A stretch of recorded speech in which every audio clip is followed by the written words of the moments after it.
Belize's partnership with the Caribbean Development Bank spans 56 years, and through the Basic Needs Trust Funds, communities across the country have benefited from investments in schools, community, infrastructure, and social programs. Now, with the launch of BNTF 11, Belize is set to receive its largest allocation to date, $10 million, to continue improving the lives of those living in vulnerable and underserved communities.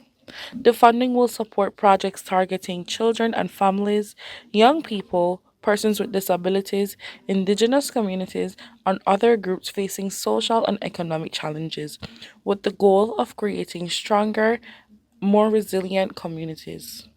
The launch also celebrated the success of the previous BNTF program, highlighting the impact they have had throughout the country while paving the way for a new phase of community driven development. Caribbean Development Bank country representative Isaac Solomon says the program demonstrates the bank's continued commitment to investing in people and ensuring that communities across Belize have the opportunity to thrive. In 25 years, we have invested $23.79 million dollars across 79 projects in education, water and sanitation, capacity building, and so on. To this new cycle, we are allocating 5.2 million United States dollars. It is now up to the government of Belize to program that 5.2 million dollars in ways that they see fit, but again to appeal to the most vulnerable in our communities.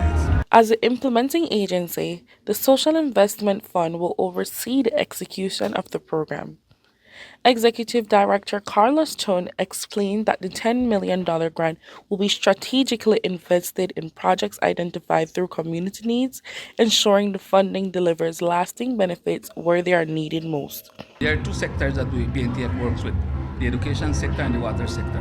For the education sector, we have four programs, or four sub-projects I would call it. The Kinder in Corozal, which is a preschool.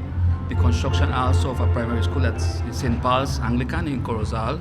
We also have the Pete Lizarraga preschool in San Esteban, and the St. John Baptist School in St. Joseph.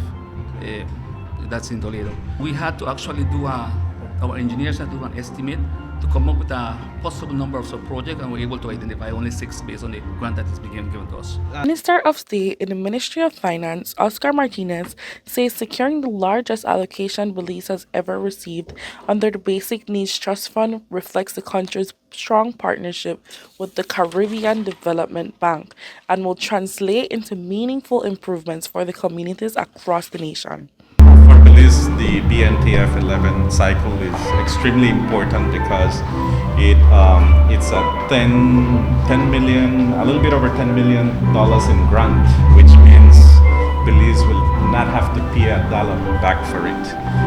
Nonetheless, this is the 11th cycle, which means Belize had received this assistance 11 times. Nonetheless, this is the largest amount, the largest grant that Belize will be receiving, and more importantly is that it will be benefiting villages in the Toledo district, Orangewack and Corozal that have needs with water expansion, but also in the education system. Some new schools will be built, which will continue to enhance our education system, but it will continue to create that friendly environment to students to want to attend school. And today we heard from the testimonies from a few of the students, in saying how good it feels for them to go to the schools that were built under BNTF 10, which is the previous cycle.